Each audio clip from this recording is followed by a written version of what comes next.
Testing.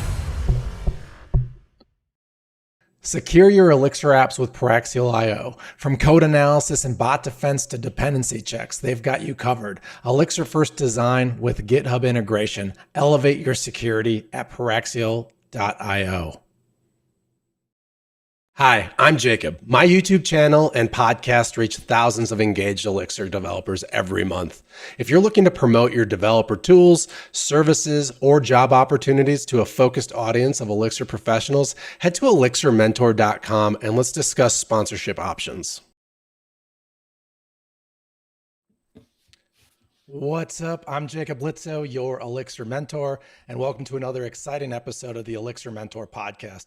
This is where we discuss everything related to Elixir, from interviews with enthusiasts, pioneers in the community, to innovative projects and libraries shaping Elixir's future. Today, I'm excited to welcome Miguel Camba, a senior engineer at DockYard and key contributor to the Beacon CMS project. Welcome to the show, Miguel. Thank you so much for being here. Do you want to just go ahead and give a brief introduction of yourself? Sure. I'm Miguel, as you said. I senior developer at DockYard. I've been at DockYard for the last 6 years, I think. It's quite a long time. I live in Spain, northwest Spain, and yeah, even I feel like a intruder to some extent, because I don't do Elixir all that often. I do it mostly on Fridays, mostly. Because on my day-to-day, I do more JavaScript than I do Elixir by a fair margin. It's not even close. But I've been doing Elixir for a long, long time, even though it's not my primary language. I started with Elixir, in memory serves, very early, as soon as it was announced, probably. Because awesome. I do remember that I was doing Ruby at the time. I started my career as soon as I exit college doing Ruby, and I was kind of very into the Ruby community, and I knew many of the core contributors, including Jose. So when Jose published the idea of Elixir, I was interested for two reasons. First of all, I knew him, and I knew the kind of things, the kind of premises Elixir was based upon, like being, nice to read, performant, multi-threaded. Well, even multi-threaded is not really descriptive enough, because they're not really threaded processes. Yeah. That took my eye, and then it just happens that in my college, in university, it happens to have a pretty strong Erlang department. It was by chance, and in fact, I wasn't particularly involved in Erlang while I was studying there, but I knew that they were doing cool things in Erlang. They were working on a video distribution platform in Erlang, so in some research team, and I knew of Erlang, which is something most people didn't at the time. And the fact that this thing was supposed to be like a better Erlang, or at least a more like visually appealing Erlang version, right? Exactly. Yeah. That took because I heard a lot of things about Erlang, even though I didn't use it myself while studying.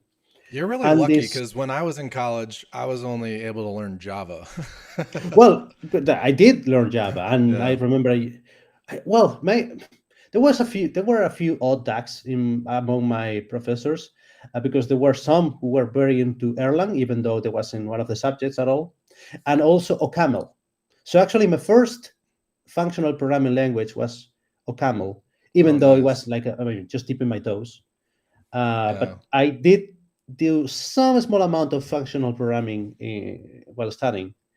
And back to Elixir, when I saw the announcement, as soon as I could, I played with it. Open the console, run some commands, and I remember maybe a few weeks or months into the release, someone published what I think was the first framework to start in Elixir, which I remember it was called Dynamo.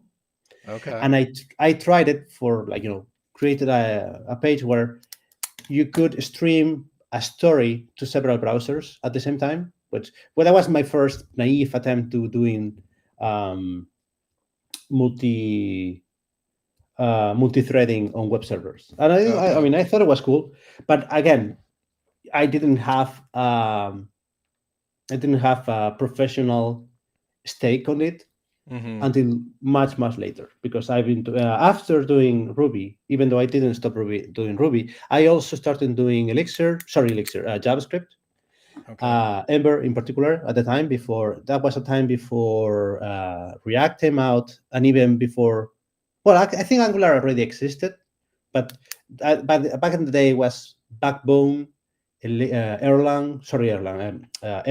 and Elixir. Sorry, Angular 1, the first Angular, the one that pretty much everyone hated.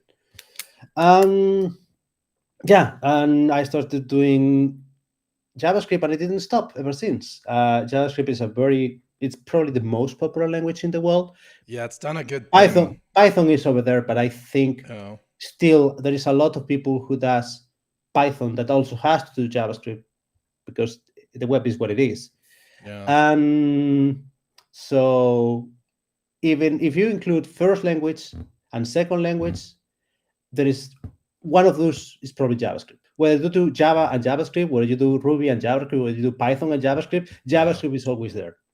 My first language where I started working professionally was Swift, and then it became JavaScript because I started working on APIs and became a backend engineer. And now I just try to stay in Elixir, and I have to look up syntax every time I have to write JavaScript because I forget. I forget how to write it, but it's still up there somewhere. We almost lost an awesome Elixir contributor back to JavaScript, Daniel, who just landed his first full-time Elixir job, and that's pretty cool. So I was excited, and that was from a conversation on this podcast, and I felt pretty special to be able to contribute to that. I also feel that sometimes I'm biased because I do JavaScript pretty often, but I think that Elixir developers are willing to go to great lengths to avoid writing JavaScript. Yeah, me. I've invented my own projects just to keep writing Elixir. I don't have that bias or that allergy myself, but I can see the appeal, because I feel the easiness of mind of having everything looking the same and feeling the same and not having to switch context. That is nice. Context switching is difficult. But I'm interested to hear. So you want to explain a little bit about what you've been working on with Beacon CMS? Because I think it is really cool, and it's probably going to be the most noticed feature of Beacon, I think. Yes, and probably one we have to get right for the project to be successful, because at the end, as developers, we can create live view pages and that's fine. But a CMS is not about developers, although developers have a role in making plugins and extensions. It's mostly about non-technical people being able to use those tools to create and maintain projects without going into the trenches, or at least avoiding them for as long as they can. Right. So the keystone of that is an editor. In order to, a CMS, it has two sides of the coin. One of them is the publishing thing, where you see the pages and you load the pages and you navigate from one to the other, and essentially you read the blog or go through the checkout process of a shop, all of that. And the other part is the creation process. So one of them is for the end user, as in the shop would be the buyer, and the other one is the admin area, which is for the shop owner. Not that Beacon is particularly centered as a eShop thing, but it could be. Either way, the admin area should allow non-technical users to create whatever they want to create in LiveView without actually coding LiveView, ideally at all. It just have to be Lego-like UI that allows you to drop things and reorder them, change the content, apply some styles. This has to be a heading. I want this margin to be wider. I want 3 columns with whatever images. Yeah. Well, Anything now they I'm can imagine should be done using a mouse and without writing a single line of Elixir. Yeah. And now I'm guessing too, part of the visual editor that you're making, you not only have the drag and drop, right, for the non-technical, non-developers, right? You also have a code editor, and I'm guessing that's a major part of the same system. So you're constantly, you have to support Elixir code and Heeks templates as well as the drag and drop. And if you guys haven't checked it out yet, highly recommend at least checking out the demo project for Beacon, and just the speed, like it's instant, like the real-time updates between the code editor and the drag and drop is pretty amazing. Yeah, as soon as you drop something, the HTML and Elixir, the Heeks template changes. Yeah. We have to invent some cool things. Essentially, we have to create a parser from Heeks to JSON. So we represent the AST of your template as a JSON object that we can manipulate from the editor and then serialize back into Heeks so the template is saved. So everything, the base data of everything is just a JSON. Let's say that the single source of truth of your page is the Heeks template, and that is what we read and write. The Heeks template is the end of be all of your page. It just happens we have to come up with a way of 2 ways of editing. One of them is just writing on an editor, and the other one is dragging and dropping and using UIs. But at the end, you are only modifying the AST of that Heeks template, and as soon as you save, it goes and it's serialized. Well, actually, you don't have to click save; it's saved all the time. You only published. But yes, as soon as you make a change, it should be persisted in the Heeks template.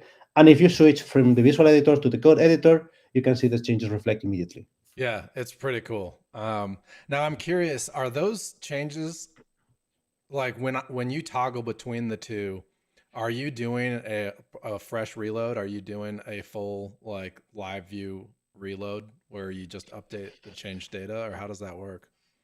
Not really, because every time you make a change, it's like persisted because we have the channels open and we have the Heeks template is being updated. So you're really just shifting UI and the data's there already. Essentially, you have a add mode at somewhere in that template that it switches from visual to from editor to visual, and if it's an if on your live view, either we switch we show the code editor or we show the visual editor. And the visual editor, it is precisely not live view. At least most of them is not live view. I want to touch on that. That's probably kind of how you got pulled into this project, because you're a JavaScript developer for DockYard, right? For the most part. Exactly. Yeah. So what were some of like your initial prototypes and like failures at the beginning? Did you originally know you had to use JavaScript to accomplish what you wanted to accomplish? Yeah, we knew right away. The reason being that I don't know if you tried to do drag and drop on live view, and while it's possible, is not the most ergonomic experience. I mean, because not like a simple drag and drop using the drag and drop API from JavaScript, because we're going far beyond the basic drag and drop. As soon as we have hovering, and as soon as you hover, you highlight an element and also the element around it, and then when you select it, you have to have a border and have a kind of a handle button that you click, and without releasing the mouse, you move up and down or left or right, and the things reorder on the page. That would be quite challenging, or if not challenging. Well, when you start relying fully on like the client side, you don't want to always be taking trips to the server. You're kind of stuck using JavaScript.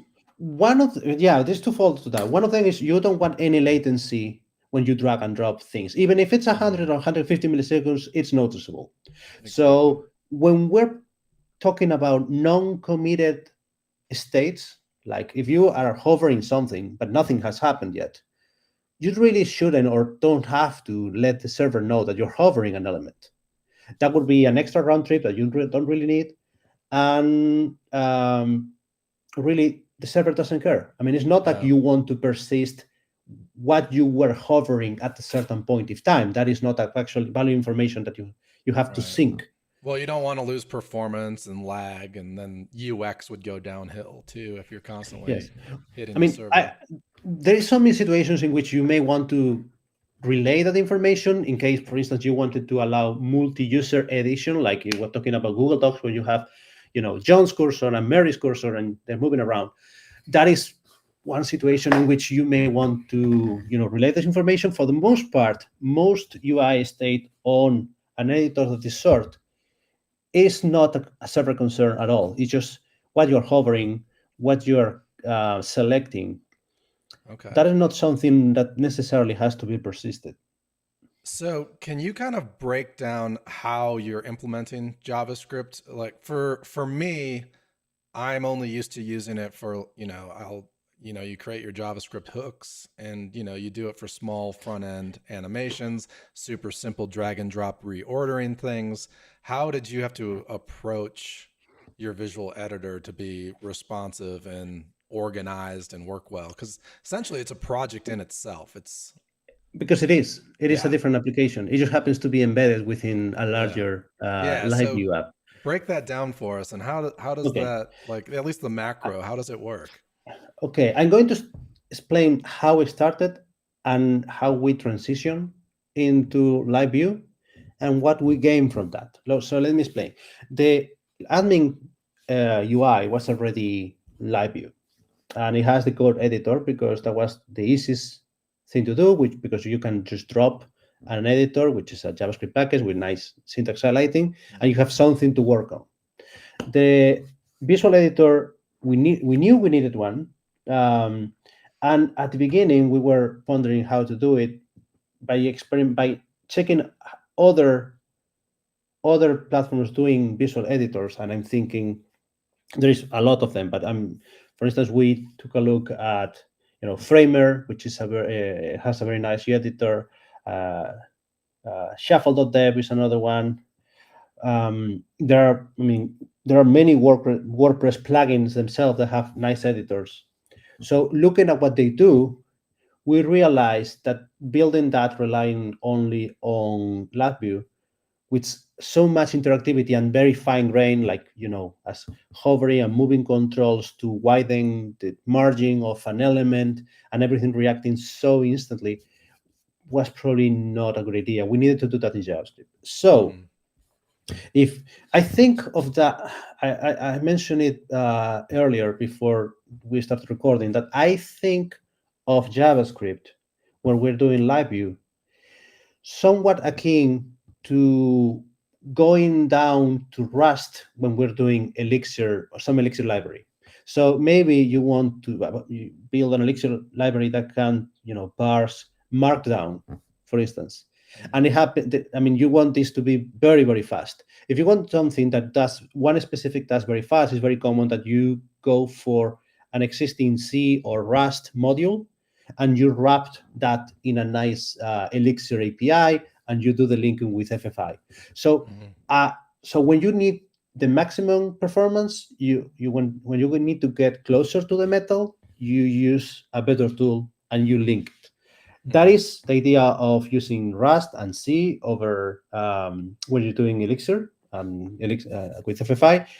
It's also the idea when you're doing Rust or C to go to Ensembler if you are into this kind. If you are into hard racks, and it's the same idea when you're doing a web app like LiveView app, but you have one specific thing that has a lot of interactivity and it's very fine grained, and you have to be interacting with browser APIs all the time, like drag and drop, video playing, audio, and things like that. That you have to get closer to the metal, and closer to the metal in the browser means JavaScript. So I think that is going a step down step down in the abstraction layer. You go closer to the browser to do something that is either unavailable because you have to interact with browser APIs, or you want to squeeze the maximum performance and not go through the network, or it just happens to be more convenient because of the kind of fine-grained DOM manipulation you're doing. And the way we decided that we're going to start building this application, we're starting a JavaScript application from scratch in Svelte. Svelte.js is a very, very nice JavaScript framework that we have been using here for a while. Well, I'm not here to praise a JavaScript framework. I know my audience, but it is my personal take. It's depending of the curve between nice to use and performance within the JavaScript ecosystem. Miguel, you're allowed to talk nice about JavaScript.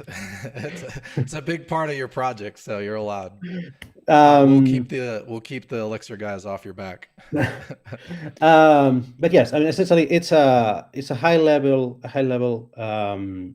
JavaScript framework, which is also a compiler to some extent. So by restricting the kind of JavaScript you write to some, it allows your JavaScript to be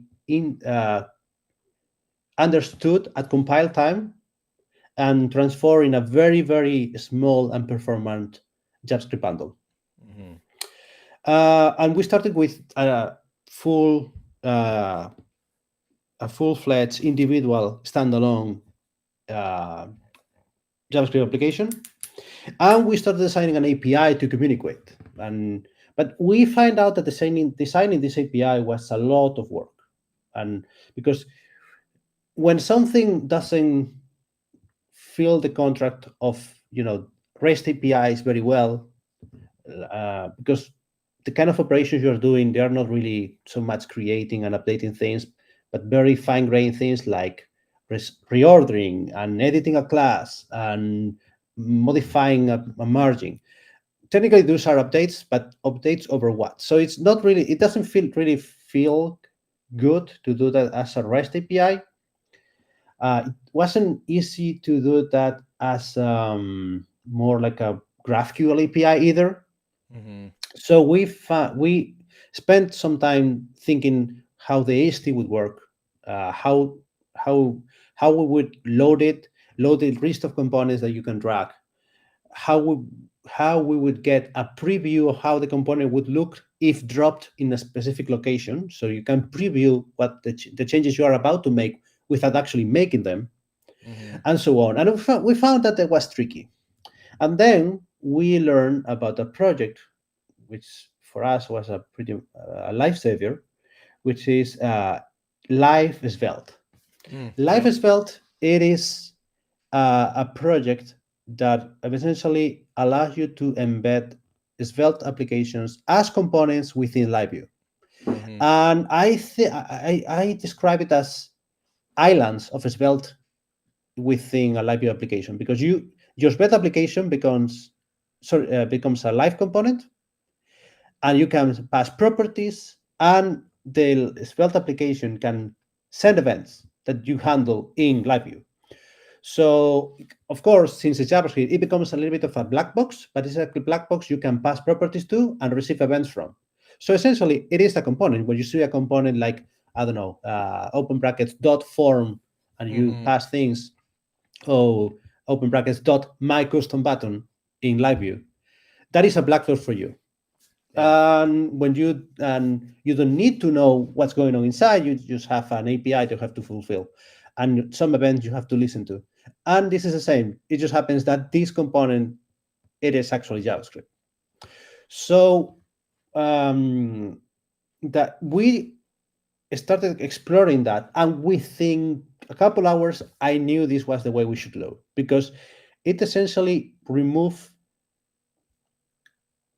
Let me go back a little bit. There is two kind of problems. The ones you have to improve upon and go and make progress towards solving them, and the ones you should emulate all together. And this was the second. The best problem is not the one you have to fix, it's the one you have to not have. Mm-hmm. So by going into LiveView and using Svelte components the Svelte application as if it was a LiveView component, we realized that we didn't have to design a JSON API at all. So that entirely removes an entire, not a problem, it removes an entire category of problems. Mm-hmm. All that has to do with, course, communication, JSON format, parsing, it all goes away. That's We awesome. just happens to have a component that receives. We have a component. In this case, I mean a JavaScript is an Svelte component Mm-hmm.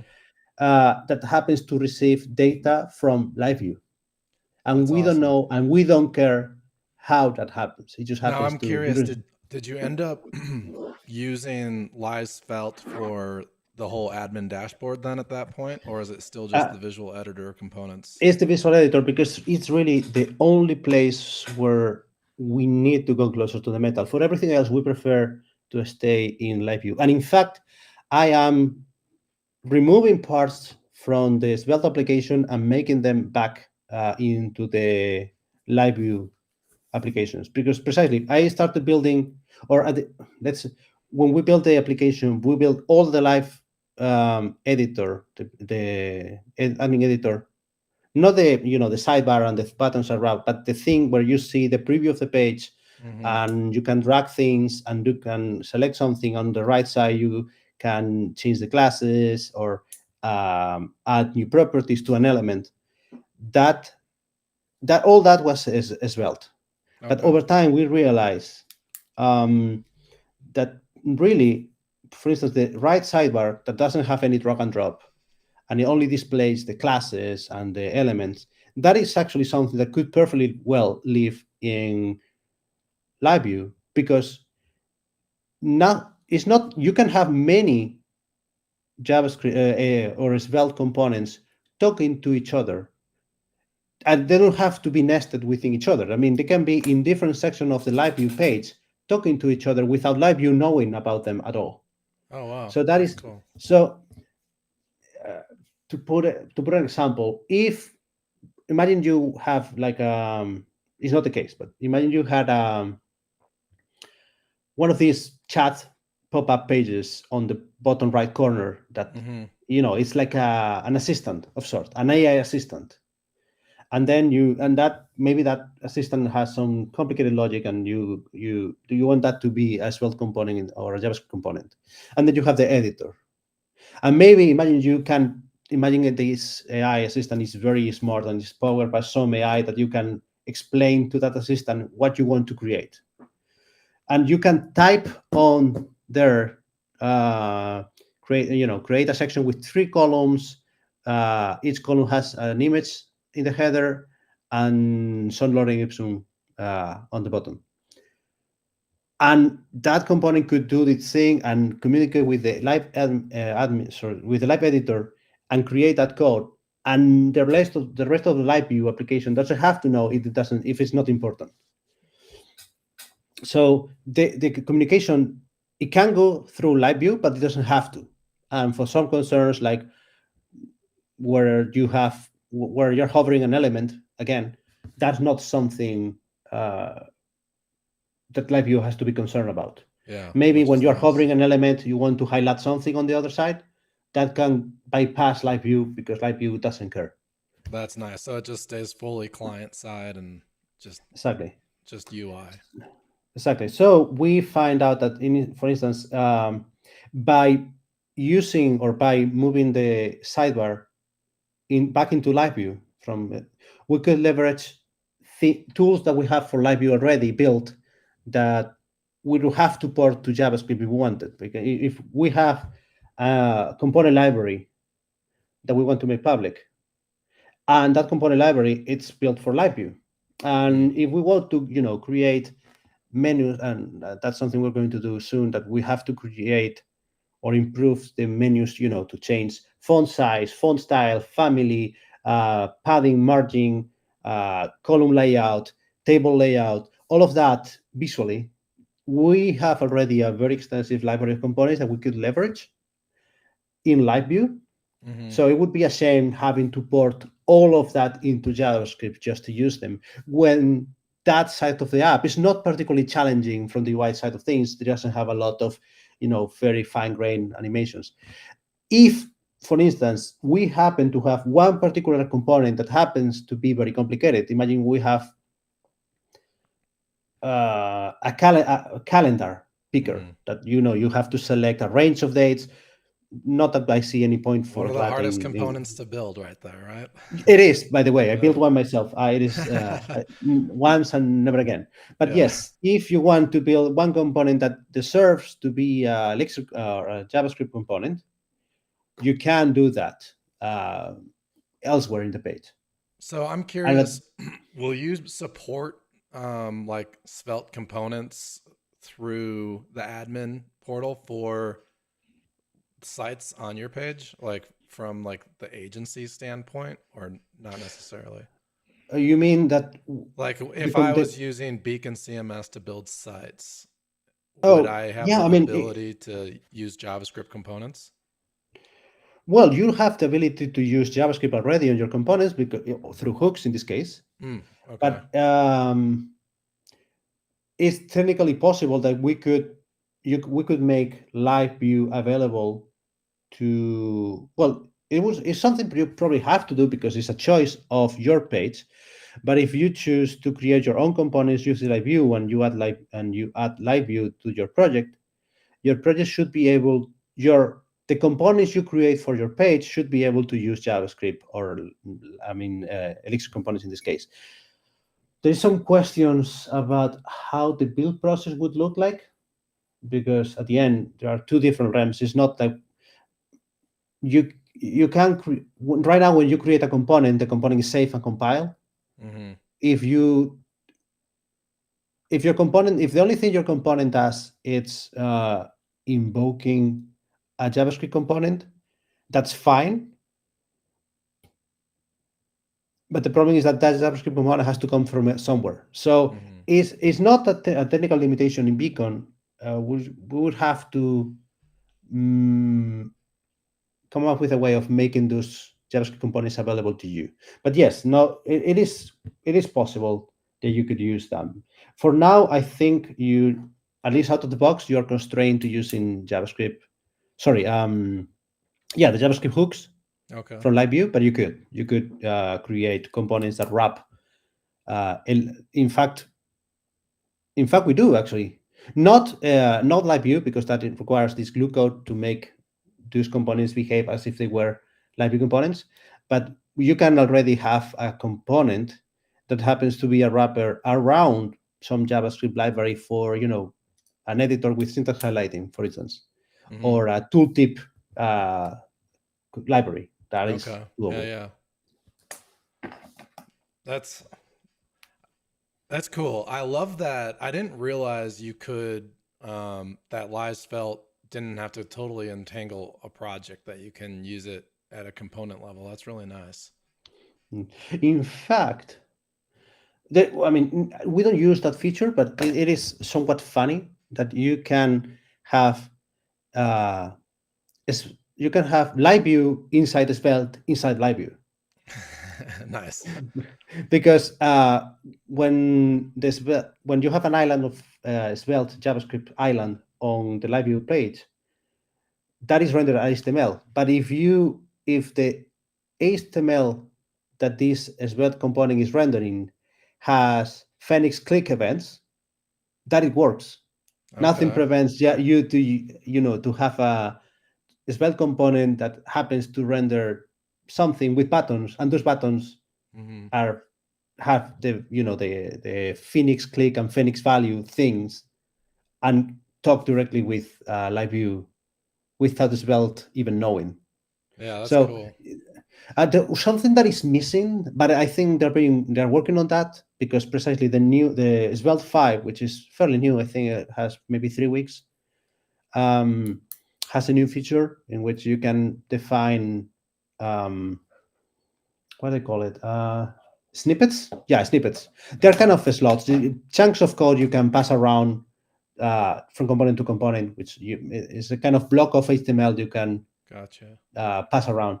So they're working on allowing the content of the Svelte components to be customized from LiveView, because when you open a component, you have an open tag, a close tag, and whatever you put in the middle, it's still a block of code that is going to be rendered somewhere within that wrapper. So yeah, that's something that being worked on, because the new Svelte allows for receiving and passing snippets of HTML as properties. So that is that would be cool. I'm not sure how that would be useful for us. Maybe not in this case, because the editor is pretty self-contained. But I can see you being able to create components that are customizable from LiveView, but they happen to have JavaScript logic attached. Okay, nice. Did you run into any weird like cross-browser compatibility issues with your editor? No, not so far. Although, to be fair, since it's very early days in the development, we are focusing on desktop and mostly on Chrome, because it's the browser that most people uses. I do use Safari occasionally, especially when I'm battery on my laptop, because Safari, I mean the power consumption of Safari, it is much better than Chrome, so you can easily get 2 more hours of battery out of your laptop if you use Safari. But yeah, Safari and Chrome work fine. I didn't find any issues. That's good. I feel like Safari is always the one that gets you. Today, not so much. There used to be a time where Safari was the pain in the asses, but I think that now not so much. Now Safari is, unless you're doing something pretty obscure, Okay. It's not going to be a problem. I would even dare to say that it is more likely that Firefox is going to bite you than Safari today. Oh, interesting. Not by a lot. Yeah. Actually, I kind of agree with that, because I like to use Firefox a lot, and I always have the weirder issues hit me on Firefox, like div spacing. It's a shame, because I think Safari. Well, this is changing subjects very widely, but I think Firefox is somewhat underfunded. Yeah. And that shows. They for do sure. they do their best, but they are. I mean, they probably work with a 2% of the budget that Chrome has. And then Chrome is nice, but it's a memory hog. Yes, I mean, I have 32 gigabytes, so I don't care that much. But I do remember before changing laptops that it was I'm seeing Chrome alone taking 12 gigabytes of RAM. Right. Yeah, it's insane. You're not doing anything particularly crazy. But yes, going back around to the Svelte Elixir communication, since we could pass properties directly to Svelte and send events from Svelte to LiveView, we entirely deleted the API that we were creating. It wasn't needed anymore. That's awesome. That always feels good. And well, essentially, I mean, I don't have in my head the number of lines of code as in the thousands, but essentially, we remove the friction between frontend and backend altogether. Because sometimes you think of frontend and backend as if they were two separate realms, and sometimes they are. And LiveView bends or blurs the line a lot, because there is you don't have two separate worlds that talk through an API unless you want to. And having an API, sometimes from the business perspective, makes a lot of sense. So you allow third-party integrations to speak with you, but it's a choice. And with the editor, it doesn't really make sense for the editor to have an open API, because it's not that. If we were to open Beacon as an API so other people can do things with it, it wouldn't be the editor the first pick, or it's not the editor wouldn't be the thing that most people would want to detailed API. Because at the end, if we want to, since the single source of truth for your pages is the Higgs template, if you wanted to build your alternative editor, you could do whatever you want to do as long as you send the new template to Beacon. So it's the simplest API ever. You just send the text you send a text file and save it, and that is it. There isn't anything else to be done. So all the little details of the API, as of update classes and have an AST representing. You get a lot of performance connecting through the channels for things like that too. So yes, I mean that is true. Although in this case, it's not a limiting factor because since we are every time you make a change, we're saving the entire page as a whole. Okay. The payloads can be. You're doing that through an API request versus. No, we do it through the channels. No, we do it through the sockets. But what I mean is that sockets, the bigger advantage of sockets, or sockets shine the most when you have a lot of updates that happen to be very small. Yeah. Because you skip the headers and so on. When you make updates not so often and they happen to be very big, it's not that the advantage is not there, but it's not so noticeable. Because that makes sense. If you are sending a 250 kilobytes request, even if it's through WebSockets, if you are on 3G, it's still going to take a couple of seconds because it's a big request. But if you go back and make minor little copy changes, it's going to be super fast and performant. And if you have, for the editor, not so much because most of the state is local, precisely because it's JavaScript. But if we wanted to, or we need to make some updates from the editor that are not as big as saving the entire page, this would be much faster going through the WebSockets than going through an API. How are you handling when you send the updates? Do you have like a front-end caching service? And when do you decide, or when someone stops making edits, is it pushed to the database? How does it work? Right now, we are sending them after every change that it's worth persisting, because we could throttle them if that proves to be useful. But so far, we didn't find any problems. We're just saving all the time. So, like right now, a keystroke gets sent immediately. Not a keystroke, because we do wait for you to focus out of the element. If you are an input, we don't save the page for every screenshot, every keystroke. You're changing an attribute of an image. You're saying the alt of the image. So you type whatever, and you move on to doing other changes, and then we persist that. Gotcha. Or maybe I don't know if we persist if you stay idle for a while. Maybe we do. I need to check, but either way, it's not with every keystroke. It's maybe with every finalized interaction. Yeah, that's good. I've noticed, like, if you I've dug through some example code of other projects, and they'll persist on like every change in like form validation, and you'll get noticeable bottlenecks on localhost where things kind of lock up. No, I mean, because most of the things, this is free. Most of the things you do on the editor are pretty free because you are writing, you're writing Higgs to some extent, not writing it, but whatever changes or things you're moving around is generating at the end a Higgs template. Now I'm curious, how do you keep track of revision history for changes? No, but we plan to at some point, because it would be so nice to be able to do command set and just go back. Yeah, a little undo button. Exactly, that would be nice.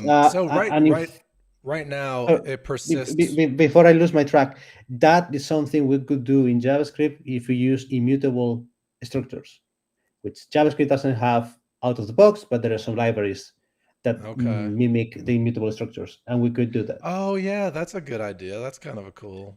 I like that. There is I hope it passes someday, but there are a proposal for the browser to implement immutable versions of the main structures like arrays and objects. That would be nice, but so far you can do that, but you have options as libraries. Yeah, that would be. See, Immutability is just so beneficial once you understand how to use it.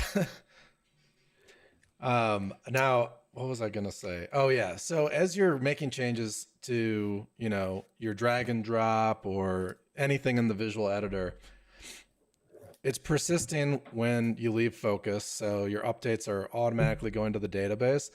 Then is the publish version, like when you press publish, is that just kind of running a build task that builds and compiles all the changes you just did with like your CSS and JavaScript and all of that? Is that what happens? Pretty much. It's not a task itself, but it's basically promoting that draft into production. Mm-hmm. Because and promoting the draft, compiling, I'm guessing. Exactly. That is something that Leandro can speak more about, but this is the magic of Beacon, that modules are, when your templates are essentially Elixir files, and they are compiled, and in runtime they replace the existing version with a new model version without you noticing anything. Nice. So publishing, it's compiling and doing a hot swap of a module somewhere in Beacon. Yeah, I love it. It's so cool. Everyone watching. Actually, I think it's funny because we had Leandro on last week, and he was like, I didn't think it sounded like that fun of a project. It's kind of boring. It's just a CMS. That was like his original take before he started diving in and figuring out like all the technical needs.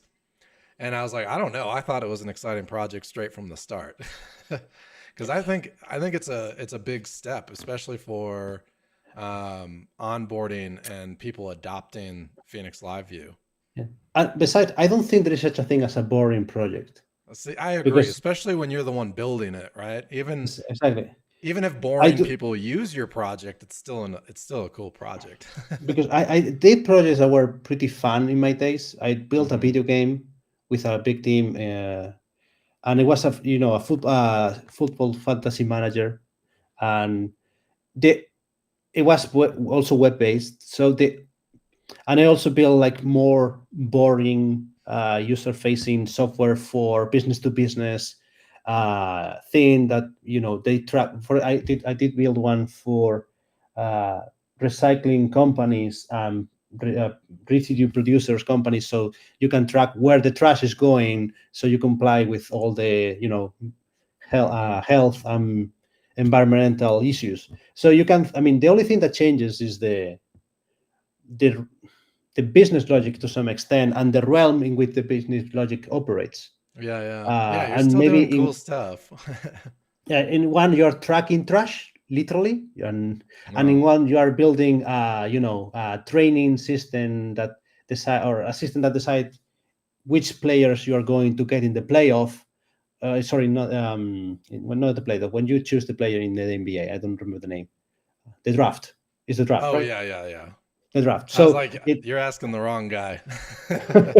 So it is all the same. It just happens to be one is more fun than the other to talk to your friends about.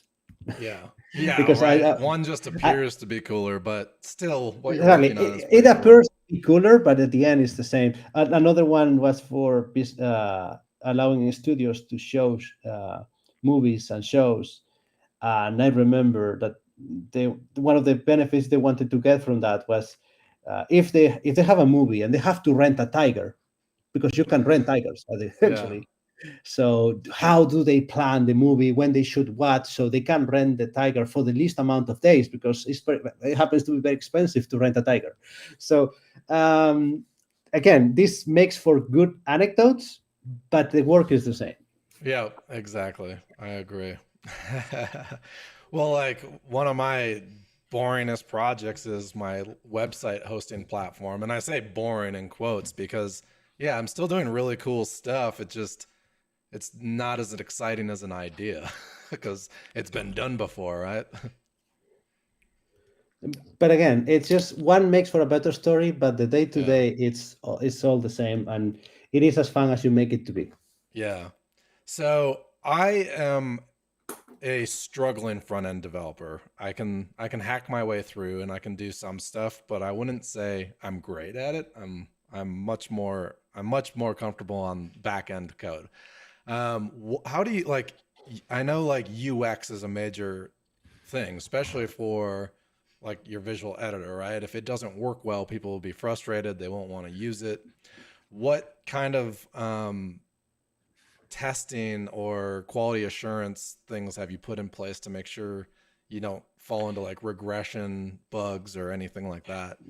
I'm glad you asked that because we just did something cool. I think we finished it like 2 weeks ago or 3 weeks ago.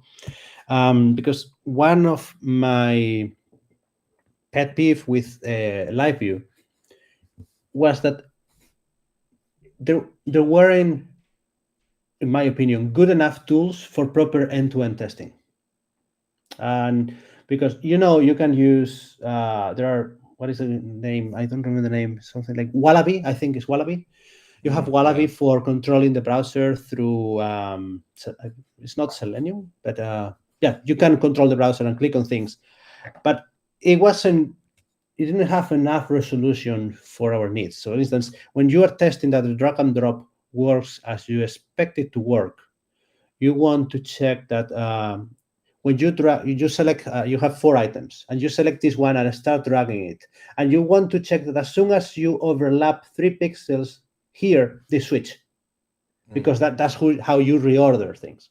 So in order for you to test that, the kind of tools that existed on the Elixir community, they didn't have the resolution for that kind of fine-grained DOM checkings that you want to do.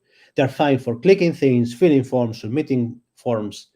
But this kind of dragging 3 pixels to the right and assert that the elements have switched positions and this has been displaced 15 pixels down, that what is not part of their spirit to do these kind of things.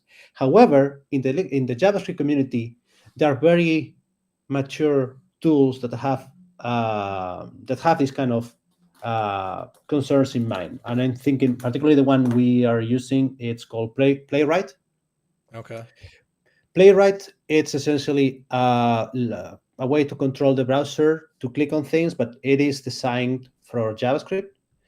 So what we were building, it's precisely integrate that into LiveView. So you can write tests for this UI in Playwright, which at the moment I believe only has an API in JavaScript itself or TypeScript, and Python, because Python is very popular, and they also create a wrapper around it. I don't know if the wrapper is up to date. The JavaScript is like the gold standard because that's what they are developing in, and every other version of it is going to play catch, but it's never going. It's always, I mean, nothing is going to be developed for Python unless it's for JavaScript. Everything is a port. So the latest and greatest is going to be the JavaScript version of the tool. But so we wanted to use that, and it works beautifully. You can click on things, assert where things are in the page. The problem is that is not end-to-end testing. That's only UI testing. Right.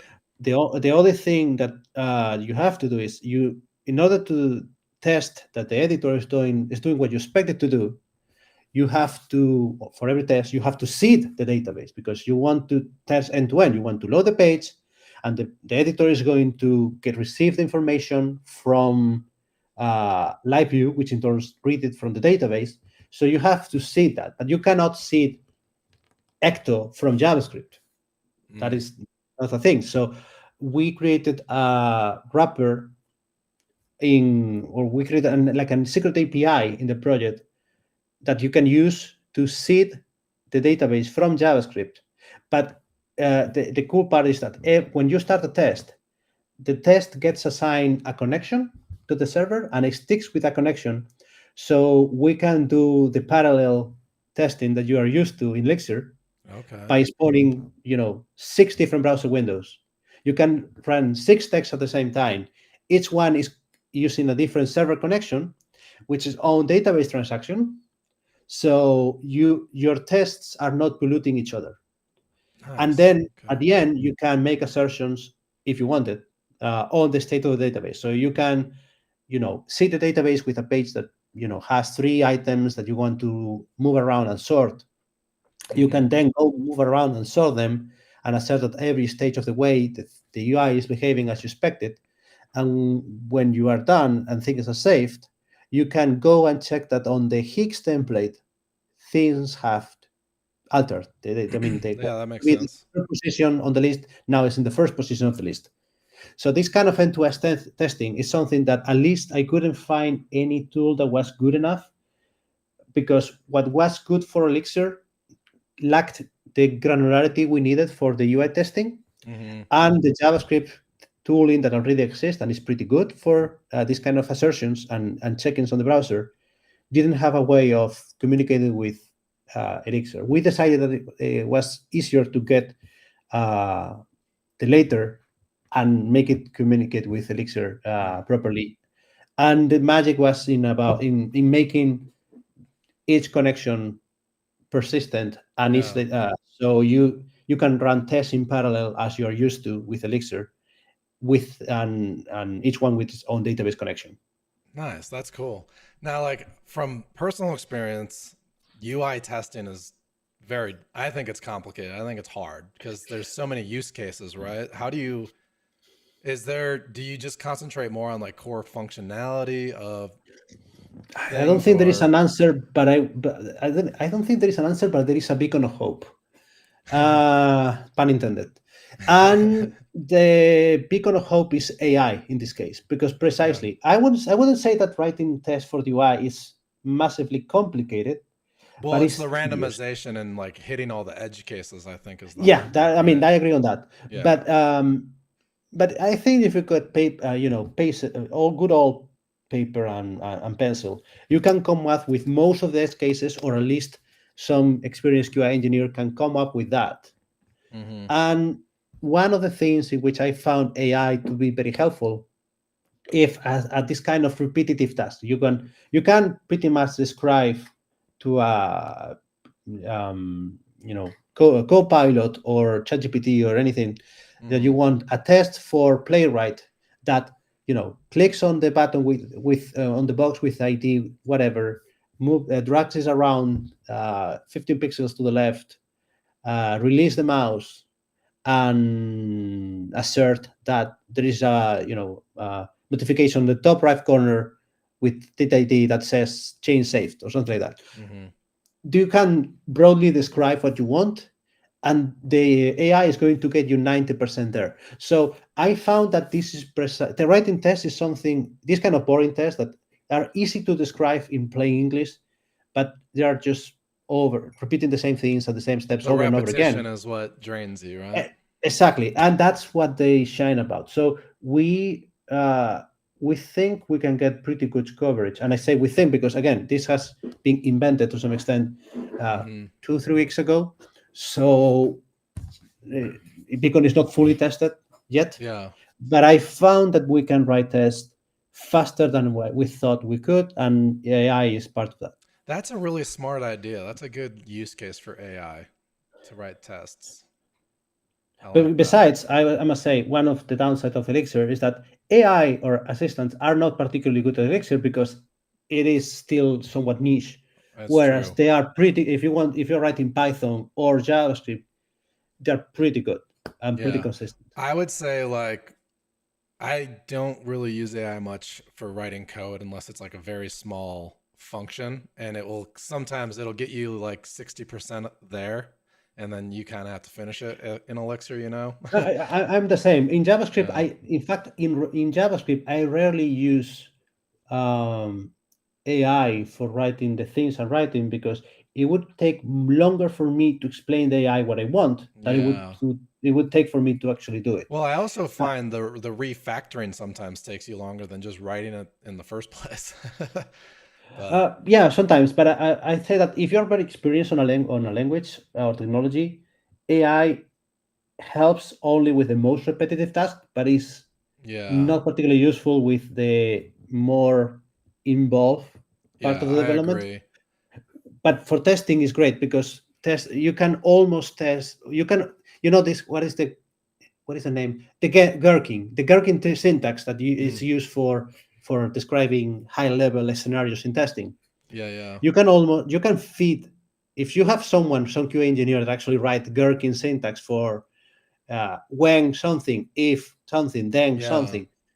You can feed that straight through an AI, and it's going to come up with something fairly close to what you need. I love that. I don't know why I never thought about using AI for like helping me generate tests, because that's a great idea. That's even good for just simple unit tests too. Yes, I mean for unit tests, yes. But the thing with UI testing is very prone to be described at this high level, and you don't need all that information. Whereas with unit testing, very often the Gherkin description is not enough, because it needs to have context of what your objects are like, and what your map property, if you have a map, what the properties of your map. So whereas with this top level description, you only need the Gherkin thing. With if you want to make a unit testing that needs to assert on a map that this key with this name has the value you expect, it needs to know what the object shape is. You'd almost have to share your seed data with the AI. Well, you can with Copilot and such, but I think that for UI testing, it's great precisely because it doesn't need that much information. You can describe things at a very high level, and you don't, and it gets you 90% of the way. Yeah, no, that's great. Well, I feel like you could probably even use it to generate slightly like randomized UI actions too. Maybe I didn't think of that, but as you know, this saying or this joke that QA engineer walks into a bar, another, 1 beer, 100 beers, minus 1 beer, a lizard, and everything breaks. So that's maybe you can probably tell an AI to come up with unexpected inputs for a function or a test, and see whether they break or not. My favorite engineer QA meme is the one where the engineer has the bulletproof vest on and tells the QA engineer to shoot him, and he shoots him in the leg. that is pretty accurate. And in fact, since we in DockYard, we like to dog food what we do, which is the way you assert. I mean, since we are doing Beacon and also our page is in Beacon, we want to create our blog post using Beacon. And that is precisely it's first of all dog fooding, which is nice. And secondly, if I work on the editor, so I can use it pretty well. But it's nice to get someone, especially if they don't have a particularly technical background, drop it using your app and see what they do. And it's the most humbling experience you can have. It's wild, isn't it? Exactly, because you see things so clearly that something should be done in a certain way, and if you drop someone with no context, it's not evident for them that it should be that way. And you think about it twice and say, you know what, it's right. It's not. I mean, I know it's done that way, but it's not so obvious that it should be done that way, and it's very humbling. Yeah, what I always say too is the engineer that built the feature is the worst person to QA test, because they're only going to do it the way they wrote the feature in that order. You are only going to walk the golden path. Yeah, you're only going to use it the way you intended it to be used, because you're so close to the problem. I used to do a lot of industrial automation, so like PLCs and touch screens and machine timing. And I would write this stuff the way it was intended to be used. And then when I unleashed it into testing and started letting, other factory workers and operators use my equipment, they would like immediately break things, because they were like multi-touching the touch screen, doing everything that, I never thought about. And I was like, all right, we have to put locks and disable buttons in certain orders of things. And you just don't think about it. That looks pretty cool, because I'm somewhat involved into home automation, and I do things with Arduino and so on. and I find that feel pretty mesmerizing. Yeah, it was fun. I enjoyed it.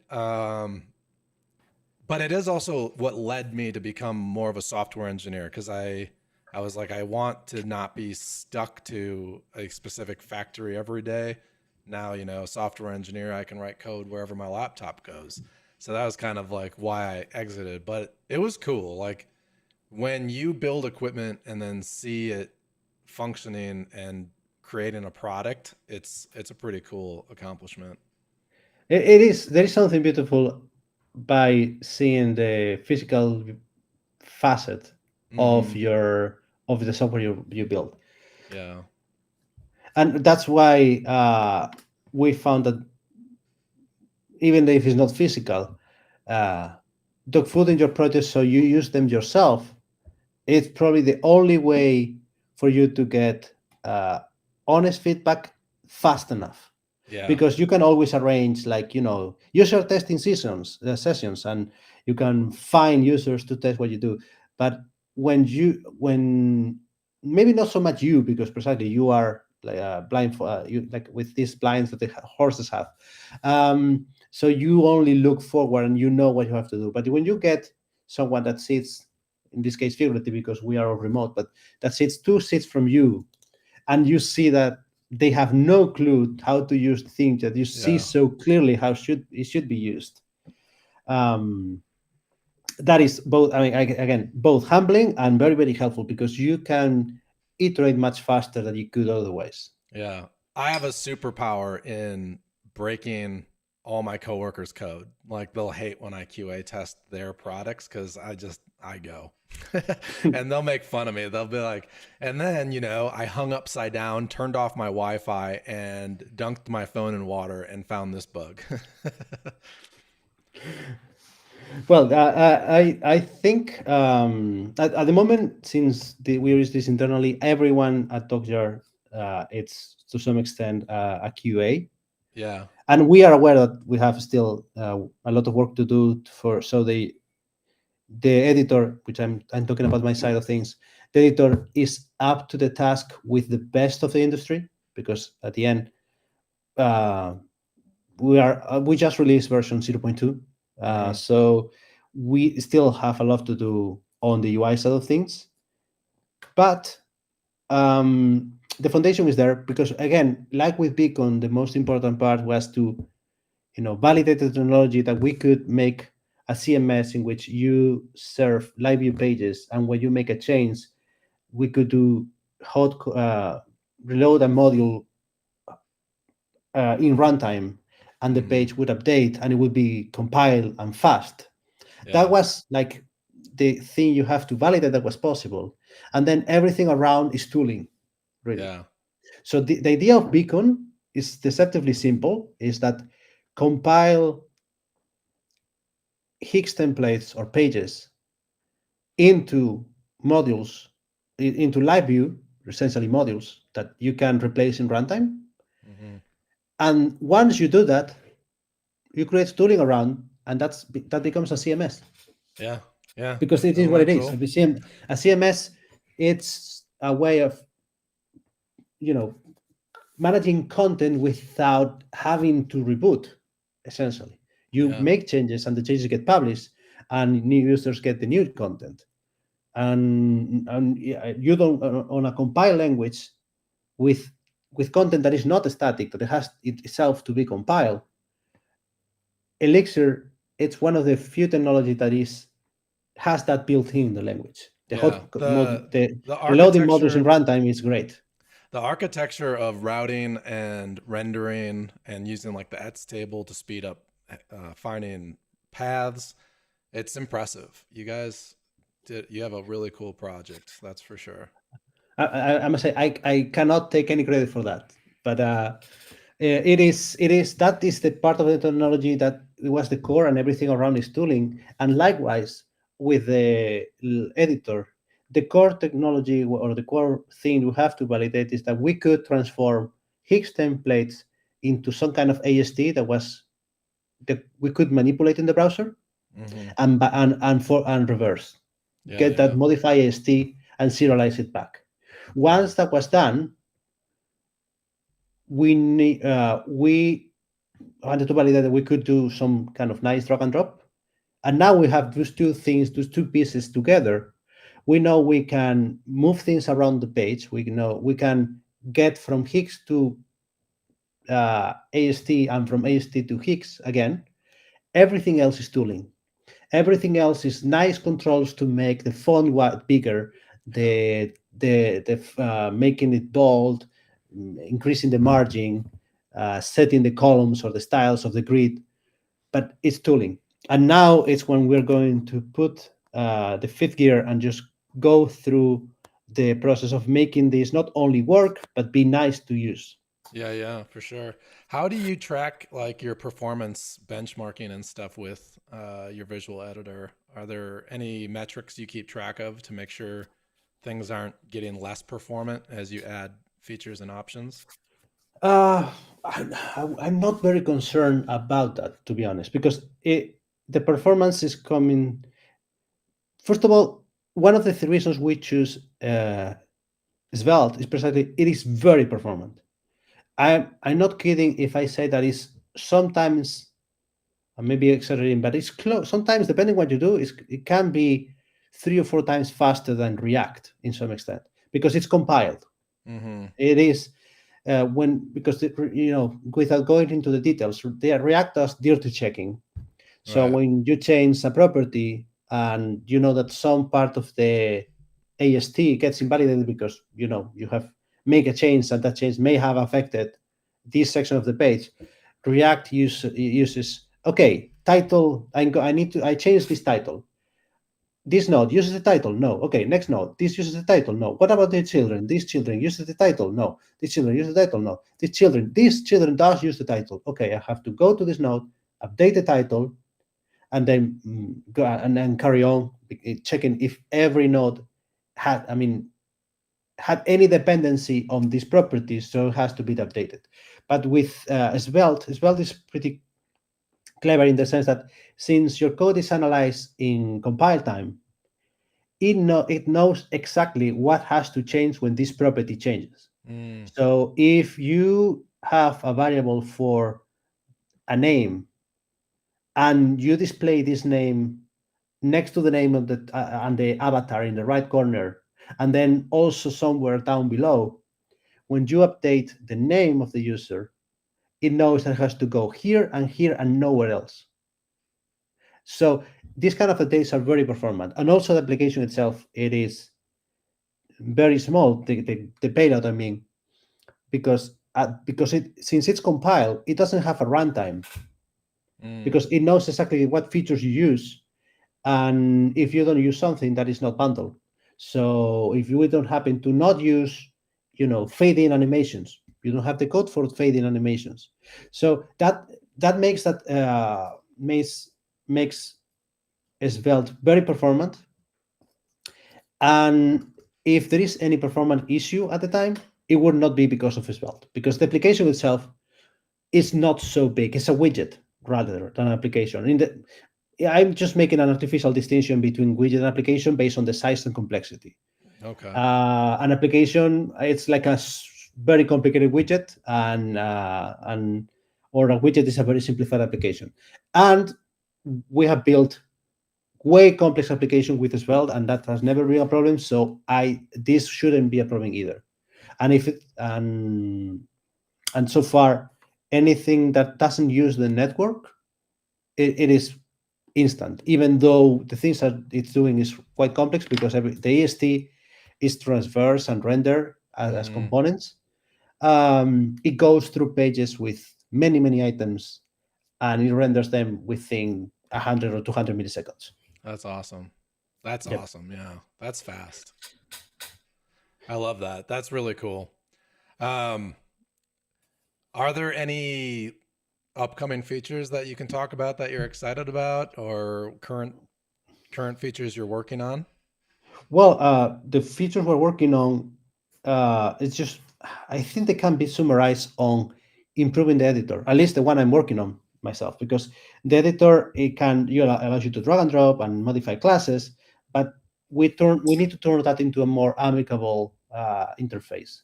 So you can expect that within the next weeks, you're going to see, first of all, a revamp of the UI, because we're going to start using Station UI, which is a UI library that we created internally by DockYard, and it's going to be published very soon. Maybe by the time you listen to this, it has been published already. And that is going to, first of all, make all the UI feel more modern and cohesive, and also is going to speed up a lot the development of the kind of features most non-technical users would expect or would hope the editor needs to have. I'm talking, if you ever write on something like Office, for instance, and you select a title, immediately on the side you have a set of panels to change the font size, change the size, maybe change the indentation. All of that needs to be there. And we're going to churn through all of these features pretty quickly, precisely because we can leverage LiveView, so we don't need an API for all of these changes. And we have this component library that we have been created for months now, and so we can reuse most of the controls, and we don't have to work with the styles or CSS. We just drop an input, we just drop a button, we just drop a select, and that should work automatically. So we anticipate, hopefully, that we're going to go through them at pretty high speed. Awesome. That's exciting. I'm excited to watch this project develop more. And I've been slowly digging through Codebase. Maybe I'll even contribute at some point, because this project is cool. And it's very similar to a lot of the internal tooling that I've been using at HGA. So I'm keeping my eye on it, and it's very cool. And I appreciate you taking the time to chat with me today and talk about this, because I think people forget how much JavaScript is still used on front-end web applications. And just to my advice would be to, even though you may prefer with good reason to do things in LiveView or Elixir, don't be afraid of just going closer to the metal occasionally, because sometimes you do, and the JavaScript ecosystem has improved a lot in the last decade, because some people haven't write JavaScript since the old days, and they probably they have the bad rep the JavaScript had in the time has stuck with them. And modern JavaScript is almost a different language from what it was a decade ago. Yeah. So, and also JavaScript frameworks, whatever you choose, whether it's React or Svelte or Vue, they come a long way into making development economic. Yeah, the only thing that's hard to keep up with JavaScript is the frameworks. But I think the gold rush of the framework has faded away to some extent. It's not that's because this old trope that there is a new JavaScript framework every week. Yeah. I think it's like right now with AIs. Every week there is a new AI thing popping up like mushrooms in fall, and you cannot keep track of everything that's going on. But time will tell, and I know that within 3 years, 4 years, there will be 5 major players or so, as it happens always with most technologies. You're going to have whatever it is, OpenAI, Anthropic, and maybe some that it doesn't exist yet, but it will exist within months, and it's going to take up very quickly. And a lot of the others, they're going to just fade away. So if you are one of those people who hasn't looked at JavaScript in many years, you will be surprised that this is not as wild west as they used to be. Now the dust has settled, and there are clear, let's say, prominent frameworks that you are safe if you choose one of them, even though experimentation still happens. There is not the FOMO that it used to be, where there was a new framework in town every other week, and everyone has to try and use the very latest and greatest. You heard it here, guys. Miguel says use JavaScript, not Elixir. No, don't misquote me. No, that's awesome. Thank you so much. If you have any last words or any advice to give people before well, in this case, off? it's just go around to the same thing that JavaScript and Elixir, it's not an either-or situation. I agree. Yeah, completely. It's not an either-or. In fact, if you're doing things that are complex enough visually, chances are you're going to need both. Mm-hmm. So just don't be scared to just, if you're the same way, you shouldn't be scared of using a Rust package from Elixir. If you have to, you shouldn't be scared of using a JavaScript component in your page if you have to. You have to be willing to use the right tool for the job, right? Yes, I mean, and because if the saying goes, if the only tool you have is a hammer, every problem looks like a nail. And sometimes it's not a nail, sometimes it's a screw, and you need more finesse. Couldn't have said it better myself.